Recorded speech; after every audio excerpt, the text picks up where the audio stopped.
Друзья, привет!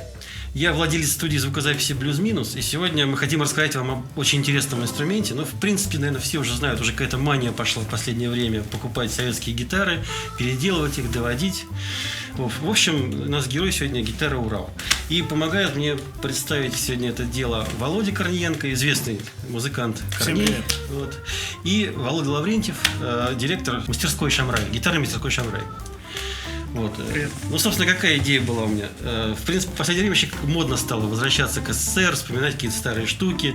Очень много советского сейчас возрождается. Например, у нас в студии куча всего русского и советского. Микрофоны, усилители, предусилители, конвертеры, гитарные комбики, какие-то там колонки даже мониторные. Вот. И более того, мы с ребятами, с моими старыми друзьями решили собрать группу, которая у нас была в СССР еще старая такая. Мы там на стадионах играли, на телевидении.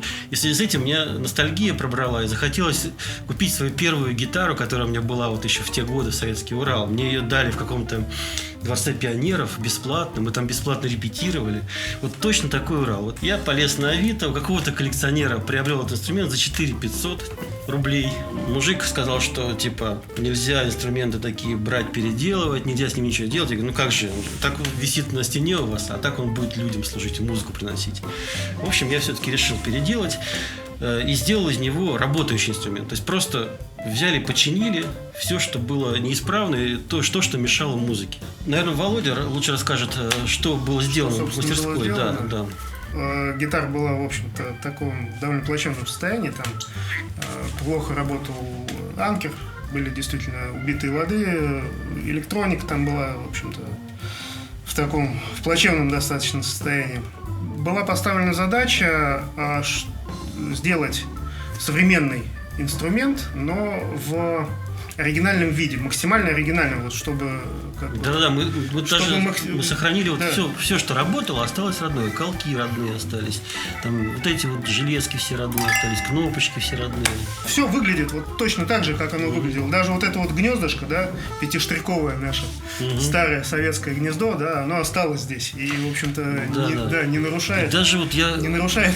Я сказал, внешнего вида. Не трогайте, вот здесь трещина такая в лаке, наверное, видно, да, пусть остается.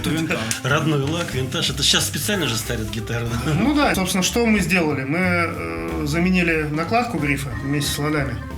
Вот, и перекрасили полностью гриф, восстановив на грифе надпись оригинальную. То есть это палисандр на накладке? Это палисандр, да. Электронику мы заказали нашему очень хорошему другу Илье Фокину. Илья с очень большим энтузиазмом отнесся к этой идее, то, чтобы восстановить в старых звукоснимателях, в старых корпусах, собрать современные звукосниматели, чтобы они играли, ну, то есть так, как вот Виктор хотел, чтобы звук был похож на телекастер.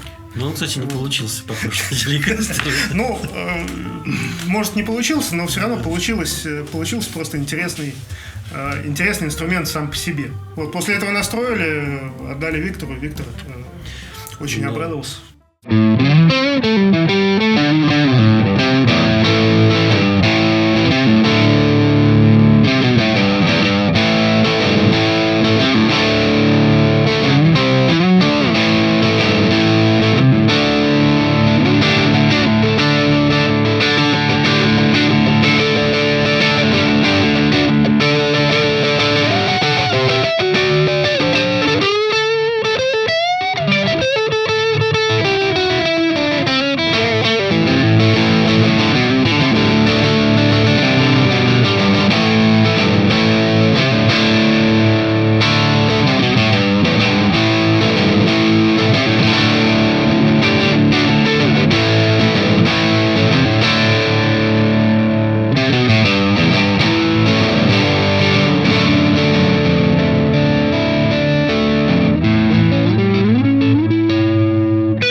собственно, больше всех на этой гитаре теперь играет Володя, потому что мы часто его зовем что-нибудь нам прописать, потому что Володя феерический гитарист, вот, и уже эта гитара увековечилась на Яндекс.Музыке, то бишь вечности. Она попала в альбом к Найку Борзову, в альбом к самому Корнею попала, и очень органично, удачно, причем, ну, Володя, ты сам лучше расскажи о музыкальных каких-то гитарных свойствах. Ну, в общем, да, неожиданно регулярно мы сейчас эту гитару записываем. Лучше всего она звучит в Marshall, в Месу тоже очень классно. С Фендером у меня немножко конфликт, но с другой стороны с Фендером конфликты у всего, кроме Фендеров. Новый сингл «Я трогал любовь» тоже прописывал. Причем... Вот самая гитара Урал, она выдержала конкуренцию ни много ни мало с Гибсоном ES-335 75 года. Вот. Я не говорю, что Гибсон звучал плохо, но просто есть в этом Урале, в его звучании какая-то душевность и уникальность, и, в общем, какой-то особый спектральный характер, которого мы не нашли ни в каких других гитарах. Это уникальная гитара. Кстати, я вот замечу, что у меня же есть и Гибсон, и Фендер, и Ibanez. И я когда взял эту гитару, когда я брал ее из мастерской от Володи, у меня ощущение было, что она круче. Вот реально. Я воткнул ее в комбарь, воткнул Фендер, воткнул Гибсон, поиграл. И даже по ощущениям от ладов, от того, как пальцы там ложатся, как будто вот это вот Мерседес, а это Форды. Ну, не знаю, может, это субъективно, но тем не менее такое. Вот, ну, гриф я, честно говоря, сделал бы, конечно, потоньше. Вот. Но, с другой стороны... Гриф позволяет меньше пилить и больше играть, собственно, музыки. Длинных нот, внятных мелодий, каких-то гармоний. То есть ты более осознанно подходишь к каждой ноте. В толстых грифах тоже есть своя прелесть. Ну да, он толстый, но он такой же, как на старых и западных инструментах. Ну да, у меня есть там грэч акустический с таким же толстенным грифом. Ну, благодаря тому, что конструкция уникальная, я так понимаю, что много было разработок здесь, использовано советских, ну, ни на чем не основанных, просто с нуля, как бы, взятых. Благодаря этому гитара и ведет себя как-то уникально и довольно надежно в плане строя, довольно интересно в плане артикуляции, то есть она очень читаемая. При этом, повторюсь, не похожа вообще ни на что. Она не стратокастер ни в коем случае, она не телекастер близко, она не то же, что хамбакер, здесь сингловые датчики. Ну, в общем, это какой-то, в общем, совершенно уникальный зверь, с которым очень интересно каждый раз иметь дело.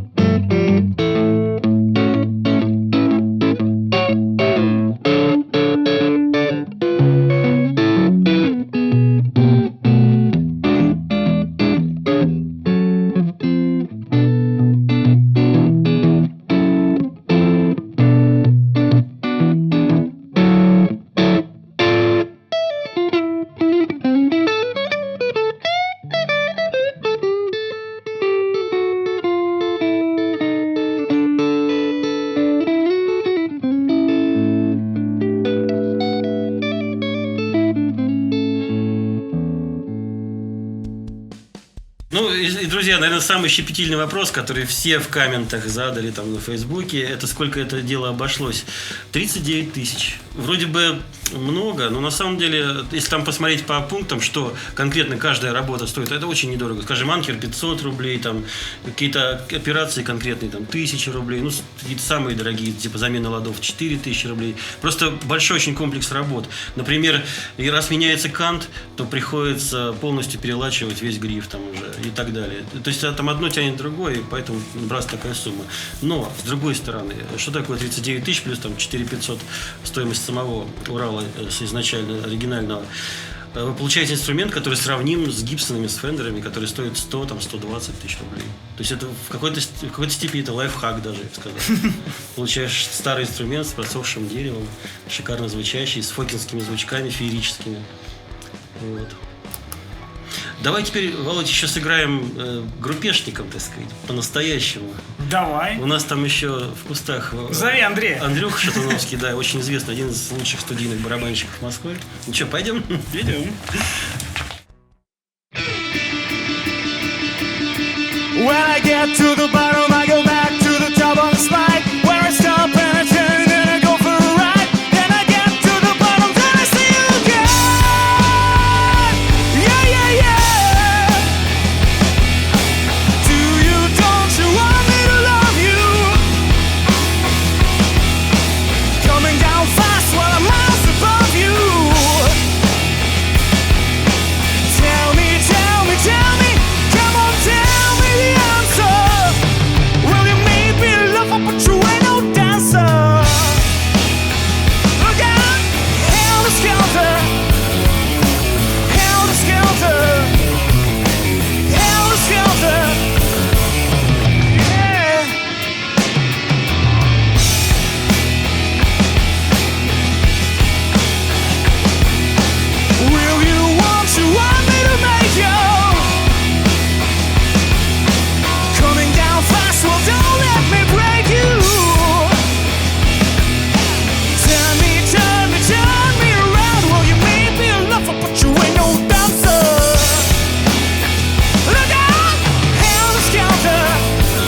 где тут на уровне провален.